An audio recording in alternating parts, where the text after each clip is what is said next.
لله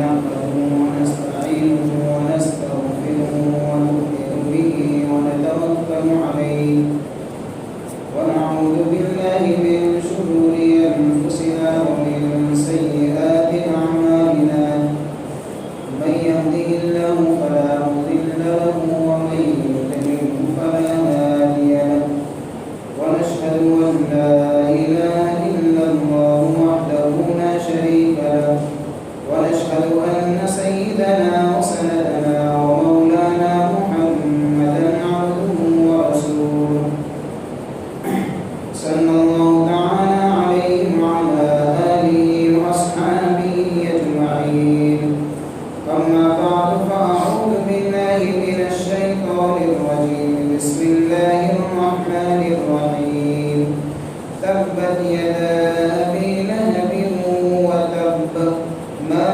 أغنى عنه ماله وما كسب سيصلى نارا ذات لهب وامرأته حمالة الحطب في جيدها حبل من مسد صدق الله مولانا العظيم.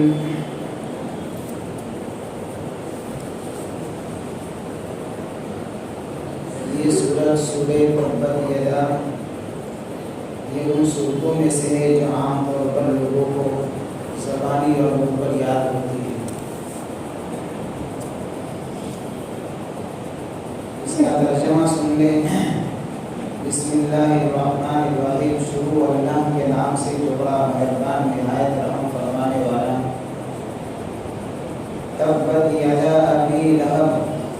ابو لہب کے دونوں ہاتھ ٹوٹ جائے.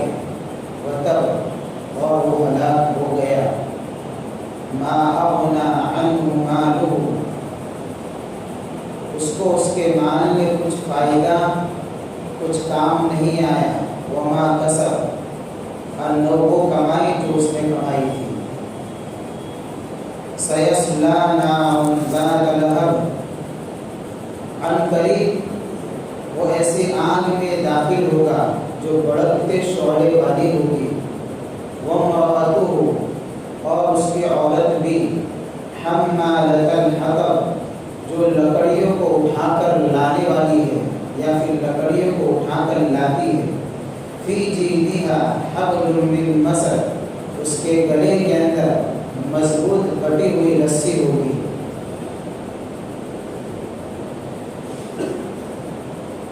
یہ سورت جو ہے اس کو سورۃ اللہب بھی کہتے ہیں اور اس کا دوسرا نام سورۃ المسد بھی ہے. سورۃ اللہب اس لیے کہتے ہیں کہ اس سورت کی پہلی آیت کے اندر لہب کا لفظ آیا ہے. تبت یدا ابی لہب تو وہاں سے سورت کا نام لیا گیا ہے. اور سورۃ المسد اس لیے کہتے ہیں کہ اس کی آخری آیت میں مسد کا لفظ آیا ہے. مسد یہ عربی کا لفظ ہے. یہ ایک طرح کی گھاس ہوتی ہے جس سے رسی بنائی جاتی ہے. اسی رسی کے یعنی کہ فریدہ ابو لہب کی بیوی کو لگ گیا تھا جس کی بنا پر وہ تڑپ کر مر گئی تھی. تو مسد اس گھاس کو کہتے ہیں جس سے رسی بنائی جاتی ہے. خاص قسم کی گھاس. آخری آیت کے اندر مسد کا لفظ استعمال ہوا ہے اس لیے سورت کا نام سورۃ المسد بھی ہے. یہ مکہ المکرمہ میں نازل ہوئی ہے. یہ سورت 1 رکوع اور 5 آیتیں اس کے اندر ہے. اس سورت کا بیک گراؤنڈ سمجھنے سے پہلے ایک بات سمجھ لیں کہ اس سورہ مبارکہ کے اندر اللہ تعالیٰ نے ابو لہب اور اس کی بیوی کی حقارت اور ذلت کو بیان فرمایا ہے. اس کی شرارت کو بیان فرمایا ہے اور اس کے بھیانک جو خطرناک انجام ہوا اس کو بیان فرمایا ہے. لیکن اشارہ اس بات کی طرف بھی کر دیا گیا کہ قیامت تک جو بھی ابو لہب اور اس کی بیوی کی ذہنیت رکھے گا تو اس کے لیے یہ صورت گویا کہ ایک عبرت ہے، اس کا بھی انجام ایسا ہی ہوگا۔ ابو لہب کی نیچر کے اندر گویا کہ بات آ چکی تھی، ہمیشہ حق کی مخالفت کرنا، دین کی مخالفت کرنا، قرآن کی مخالفت کرنا، حضور پاک صلی اللہ علیہ وسلم کی شان میں گستاخی کرنا، یہ اس کی طبیعت بن گئی تھی۔ اتنی گھٹیا طبیعت کا آدمی تھا اور اس کی بیوی بھی ایسی تھی۔ تو اشارہ اس بات کی طرف کہ قیامت تک آنے والے جتنے بھی دین کی مخالفت کرنے والے ہوں گے، جتنے بھی ایمان کے دشمن پیدا ہوں گے، جتنے بھی گستاخ رسول پیدا ہوں گے، ان کا انجام ایسا ہی خطرناک ہوگا۔ گویا کہ اشارہ کر دیا، یہ صورت خاص ایسا نہیں کہ اسی کے لیے ہے، بلکہ قیامت تک کتنے بھی ابو لہب آئیں گے، کتنی اس کی بیویاں آئیں گی، بیوی کی طرح ام جمیل نام کی کتنی عورتیں آئیں گی، سب کا انجام ایسا ہوگا اگر طبیعت اور نیچر اتنی گری ہوئی ہے تو اسی بات کو اللہ نے سورت میں بیان فرمایا ہے، جس کا بیک گراؤنڈ یعنی اس کا شان نزول جس کو کہیں گے۔ شان نزول سمجھنے سے پہلے ابو لہب کو پہلے تو ظاہر سی بات ہے یہ ایسا ملعون آدمی تھا کہ ہر کوئی آدمی اس کو تو جانتا پہچانتا ہے۔ حضور پاک صلی اللہ علیہ وسلم کا چچا لگتا تھا۔ آپ کے جتنے بھی چچا تھے اس میں سے دو ایسے ہیں کہ جن کو اللہ نے ایمان کی دولت سے نوازا ہے۔ حضور کے چچاؤں میں سے ایک حضرت حمزہ رضی اللہ تعالیٰ اور حضرت عباس رضی اللہ تعالیٰ، یہ حضور کے دو چچا ہیں کہ جن کو اللہ نے ایمان کی دولت سے نوازا، باقی کسی کو ہدایت ملی نہیں ہے۔ اور آپ کی پھوپھیوں میں سے ایک پھوپھی حضرت صفیہ رضی اللہ تعالیٰ عنہا کو اللہ نے ایمان کی دولت سے نوازا، باقی لوگوں کو ایمان کی اور ہدایت کی دولت ملی نہیں ہے، کہ مقدر میں نہیں تھی۔ تو جو حق کی مخالفت کرنے والے تھے، حضور کے دشمن تو ویسے بھی بہت سارے تھے، آپ کے دشمنوں کی اور آپ کی مخالفت کرنے والوں کی تعداد کوئی کم نہیں تھی، لیکن سب سے زیادہ پیش دشمنوں میں بھی سب سے بڑا دشمن جو ہمیشہ ہر سازش میں آگے رہے، ایسا دشمن ابو لہب یہ سب سے آگے رہتا تھا دشمنی کے اندر اور مخالفت کرنے کے اندر۔ اس کا اصل نام عبد العزیٰ تھا۔ ہم نے سنا ہوگا کہ مکہ کے اندر جہاں بہت سارے بت تھے تو اس میں سے 3 بت جو بہت بڑے تھے، پورے مکے والے اس کو مانا کرتے تھے، لات، منات اور عزیٰ۔ یہ 3 بتوں کے نام ہیں اور بہت یعنی کہ ان کے نزدیک بڑی عقیدت تھی ان کے دلوں کے اندر ان بتوں کی، اور بہت احترام سے لوگ ان کو دیکھا کرتے تھے۔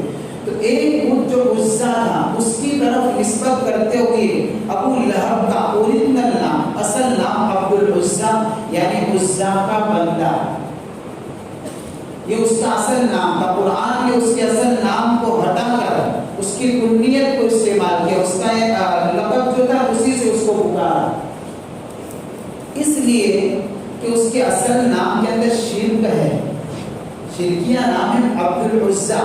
ترجمہ کیا ہے؟ عزیٰ کا بندہ۔ جیسے ہمارے نام اس طریقے سے رکھتے عبد اللہ یعنی اللہ کا بندہ، عبد الرحمن یعنی رحمان کا بندہ، تو ایک اچھی نسبت ہے، اس میں توحید اور ایک اچھا معنی اور اچھا مفہوم ٹپکتا ہے۔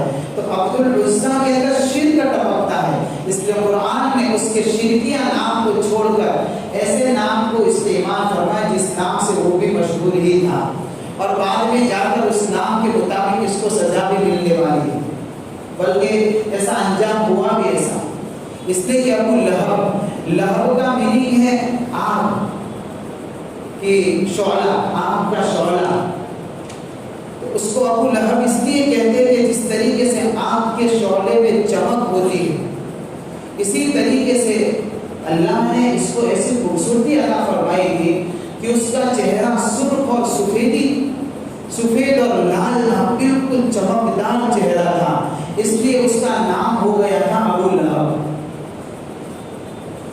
کہ اس کے چہرے میں سرخی نظر آتی تھی، سفیدی نظر آتی تھی، چمک نظر آتی تھی، وجاہت نظر آتی تھی، ایک یعنی کہ دبدبہ ایسا نظر آتا تھا، اس لیے اسی کو گویا کہ اس کے نام کے ساتھ میں مشہور کر دیا گیا ابو لہب، اسی سے پھر یہ مشہور بھی ہو گیا۔ اس کی بیوی ام جمیل، جمیل کے معنی بھی خوبصورتی کے ہوتے ہیں، تو اس کی بیوی بھی خوبصورت تھی، اس لیے اس کو ام جمیل کے نام سے مشہور ہو گئی۔ وہ اس کا بھی اصل نام ام جمیل نہیں تھا، اروا اس کا نام تھا، لیکن وہ بھی اپنی خوبصورتی کی وجہ سے ام جمیل سے مشہور ہوئی، اور یہ اپنی خوبصورتی کی وجہ سے ابو لہب سے مشہور ہوا۔ بہت گھٹیا طبیعت کا آدمی تھا۔ مکہ کے اندر بہت سارے الگ الگ قبائل آباد تھے۔ بنو کنانہ کر کے ایک قبیلہ تھا جس کے سردار سراقہ بن مالک، جو بعد میں ایمان قبول کیا ہے، اس وقت تو ایمان قبول نہیں کیا تھا، یہ اس قبیلے کے سردار تھے۔ ان کا قبیلہ بہت بڑا تھا، قبیلہ بھی بڑا تھا اور سارے دوسرے قبائل سے ان کے تعلقات بھی تھے، اور خود سراقہ بن مالک جو تھے وہ بھی ایک اثر والے آدمی تھے، لوگوں کے اندر ایک وقار تھا ان کا، تو سارے لوگ ان کے قبیلے کی اور ان کی عزت کرتے تھے، لوگ ان کو مان سمان دیتے تھے۔ ایک مرتبہ ایسا ہوا کہ ان کا جھگڑا ہو گیا کسی قبیلے کے آدمی کے ساتھ میں۔ اب یہ جھگڑا ہو گیا تو ہم سب جانتے ہیں کہ جب عرب کے اندر، جب قبائل کے اندر جب دشمنیاں چلتی تھی تو پھر لمبی چلا کرتی تھی، تو ان کے اندر جب جھگڑا ہوا تو آپس کی دشمنی بڑھ گئی۔ یہ دشمنی ایسی بڑھی کہ جب تک یہ لوگ ایک دوسرے سے بدلہ نہیں لیتے تھے، ان کے اندر کے دل میں جو دشمنی جو جنم لے وہ کبھی ٹھنڈی نہیں ہوتی تھی، دشمنی کی آگ کبھی وہ آگ کے اندر بجھاؤ نہیں آتا تھا، کبھی ختم نہیں ہوتی تھی، ہر روز یہ دشمنی بڑھتی رہتی تھی۔ تو جب ان سے جھگڑا ہوا تو دوسرے قبیلے والوں نے ان کو اور انہوں نے دوسرے قبیلے والے کو اپنا دشمن سمجھ لیا۔ اب تعلقات نہیں ہے، جن سے جھگڑا ہوا ان سے بھی دشمنی، اور جو لوگ آپس میں ملے ہوئے سب سے دشمنی، اب سب سے اختلاف ہو گیا۔ اور عام ماحول بھی ایسا تھا کہ عرب کے اندر ایک قبیلہ کسی قبیلے کا کوئی دوست ہے، کوئی کسی کا دشمن ہے، یہ اس کا دوست ہے تو اس کا دشمن ہے، یہ اس کا دوست ہے تو اس کا دشمن ہے، تو ہر قبیلہ کسی نہ کسی قبیلے کے ساتھ میں یا تو اس کا دوستانہ تعلق ہے یا تو پھر اختلاف ہے، اس کی دشمنی ہے۔ نتیجہ یہ ہوتا تھا کہ ان کو ہمیشہ ہر وقت ڈر رہتا تھا کہ دشمنیاں اتنی تھی کہ کہیں ایسا نہ ہو کہ کوئی قبیلہ ہم پر رات کے وقت جو ہمارا دشمن قبیلہ چڑھائی کرنے میں حملہ کر دے۔ یہ ہمیشہ ڈر ہر قبیلے پہ دوسرے سے لگا رہتا تھا۔ اس میں جو سراقہ بن مالک تھے، جب ان کا جھگڑا ہوا تو ان کے بارے میں بھی یہ ڈر کہ کہیں ایسا نہ ہو کہ یہ جو ہے کسی مکہ والوں کے اوپر یعنی کہ حملہ کرتے ہوئے اور قبیلوں کے اوپر حملہ کرتے ہوئے، ان کا قبیلہ بڑا تھا، مکے کی آبادی مختصر تھی، اتنے میں افواہ آ گئی، ایسے افواہ پھیل گئی کہ سراقہ بن مالک اپنے قبیلے کو لے کر مکے کی آبادی پر یعنی کہ ان لوگوں پر حملہ کرنے والے۔ ایک طرف ایسا ماحول تھا۔ اس وقت حضور پاک صلی اللہ علیہ وسلم لوگوں کے اندر جو تبلیغ کا، جو دین کا کام کرتے تھے، وہ اندرونی طور پر، انفرادی طور پر کرتے تھے، کھلے عام تبلیغ کا کام نہیں ہوتا تھا۔ اللہ نے آیت اتاری وَأَنذِرْ عَشِيرَتَكَ الْأَقْرَبِينَ، آپ اپنے یعنی کہ رشتہ داروں کو، اپنے قریب اور اعزا اقربا کو، اپنے یعنی کہ تعلق خاندان والوں کو، ان کو ڈرائیے اللہ کے عذاب سے، ان کو اللہ کے عذاب سے ڈرائیے۔ اس آیت کے نازل ہونے سے پہلے حضور صلی اللہ علیہ وسلم کی دعوت کا معمول کیا تھا؟ اندرونی طور پر چھپ کر الگ الگ انفرادی طور پر لوگوں کو سمجھانا۔ لیکن جب یہ آیت اتری کہ گویا کہ اللہ کی طرف سے پیغام ملا کہ میرے محبوب صلی اللہ علیہ وسلم آپ اپنے خاندان والوں کو اس بات سے آگاہ کیجئے کہ اگر انہوں نے کفر اور شرک کو نہیں چھوڑا، توحید اور ایمان کا اقرار نہیں کیا، تو آخرت کی زندگی بڑی بھیانک زندگی ہے، ہمیشہ ہمیشہ کی آگ میں جل جائیں گے۔ ان کو آگاہ کیجئے، ان کو خبردار کیجئے، ان کو بتائیے، آخرت کے عذاب سے ڈرائیے، اور آپ اپنی نبوت سمجھائیے، توحید بتائیے کہ کیا ہے۔ لہذا حضور پاک صلی اللہ علیہ وسلم نے جب اللہ کا پیغام سنا اور آپ کے پاس اللہ کا پیغام آیا، حضور صلی اللہ علیہ وسلم نے پھر اس کا انتظام کیا تاکہ سارے لوگوں کو جمع کر کے یہ دین کی دعوت اور یہ دین کی بات پورے عام پہنچائی جائے۔ لہذا نظام ایسا بنا کہ صفا پہاڑی پر کھڑے رہ کر حضور صلی اللہ علیہ وسلم نے ایک نعرہ لگایا، یا صباحا یا با صباحا، یہ نعرہ ہے۔ اس زمانے میں کوئی فون نہیں تھے یا دوسرے کوئی اسباب نہیں تھے کہ بھئی ایک قبیلے کو دوسرے قبیلے سے جب کوئی بات کرنی ہو تو کوئی ایسا میڈیا تو تھا نہیں کہ ٹی وی چینل کے اوپر یا سوشل میڈیا کے اوپر کوئی میسج چھوڑ دیا تو ہر قبیلے تک بات پہنچ جائے گی۔ یہاں تک وہ لوگ اپنی بات کو پہنچانے کا طریقہ ان کے اندر یہ تھا کہ کوئی آدمی کسی بلند جگہ پر چڑھ کر وا صباحا کا نعرہ لگاتا تھا۔ جب یہ نعرہ پڑتا تھا تو یہ نشانی تھی کہ کوئی خطرناک یا اہم مسئلہ ہے تو سارے قبیلے کے لوگ جمع ہو جاتے تھے اس کے پاس۔ تو چونکہ حضور پاک صلی اللہ علیہ وسلم کو پتا تھا کہ قبائل کے لوگوں کو کیسے جمع کرنا، لہذا حضور صلی اللہ علیہ وسلم صفا پہاڑی کے اوپر چڑھے۔ وہ صفا مروہ کی جو سعی کرتے ہیں وہ سعی وہ صفا وہی پہاڑی جو آج تو اس زمانے میں تو یعنی کہ ایسی عمارتوں کے اندر نہیں تھی، وہ تو ایک میدان کے اندر اونچی پہاڑی تھی، تو اس جگہ پر چڑھ کر حضور صلی اللہ علیہ وسلم نے وا صباحا کا نعرہ لگایا۔ تو قبیلے تک یہ بات پہنچی، یہ آواز پہنچی، یہ نعرہ پہنچا، لہذا سارے قبیلے کے لوگ جمع ہوئے، سارے قبیلے کے لوگ جمع ہوئے۔ حضور صلی اللہ علیہ وسلم نے جب سارے کے سارے لوگ جمع ہو گئے تو ان سے ایک سوال کیا، ایک بات پوچھی۔ کیا پوچھا کہ اگر میں تم کو یوں کہوں کہ اس پہاڑ کے پیچھے کوئی دشمن ہے اور وہ دشمن تم پر حملہ کرنے والا ہے تو آپ لوگ میری بات کو مانیں گے؟ قبیلے کے لوگوں سے پوچھا، سوال کیا پہلے۔ تو سارے قبیلے کے لوگوں نے کہا یا رسول اللہ ہے، اس وقت گویا کہ اللہ نے یہ تو نبوت پر ایمان نہیں لائے تھے، لیکن انہوں نے کہا کہ ہم کیوں نہیں مانیں گے، ہم نے کبھی آپ کو اپنی زندگی میں جھوٹ بولنے کا کوئی تجربہ ہم کو ہوا ہی نہیں ہے، یعنی آج تک کبھی آپ نے جھوٹ ہی نہیں بولا۔ آپ کا تو ہمارے اندر لقب ہے صادق اور امین کہہ کر آپ کو پکارا جاتا ہے، جب آپ ہم کو کوئی ایسے خطرے کی بات بتائیں گے تو ہم آپ کی بات کو ہم کیوں نہیں مانیں گے، ہم ضرور یقین کریں گے۔ دیکھو اس سے ایک بات پتہ چلتی ہے کہ لوگوں کے اندر جب حق بات پہنچانی ہو، جب کوئی دعوت پہنچانی ہو تو آدمی کی زندگی کا ایسا پاک صاف ہونا ضروری ہے تاکہ داعی کی بات کا اثر لوگوں پر پڑے۔ حضور نے اپنی بات کو سمجھانے کے لیے اپنی زندگی پہلے پیش کی۔ میرے بارے میں تم کیا کہتے ہو؟ لوگوں نے کہا آپ صادق ہیں، آپ امین ہیں، امانت دار ہیں، اچھے اصحاب کے مالک ہیں، آپ کے پاس لوگ امانت۔ پہلے اپنی زندگی کو پیش کیا۔ دعوت کا اثر سامنے والے اس وقت پڑتا ہے جب انسان کی زندگی میں عملی دعوت ہو تو اس کی قولی دعوت بہت زیادہ مضبوط اور مؤثر ہوا کرتی ہے۔ حضور صلی اللہ علیہ وسلم کے اس واقعے سے سبق ملتا ہے۔ تو سارے لوگوں نے کہا کہ آپ صادق ہے، امین ہے، آپ کی یعنی کہ زندگی کے اندر تو ہم نے ایسے ایسے صفات دیکھے، ہم آپ کی بات کو یقیناً تسلیم کریں گے، مانیں گے۔ لہذا حضور صلی اللہ علیہ وسلم نے کہا انی لکم نذیر مبین،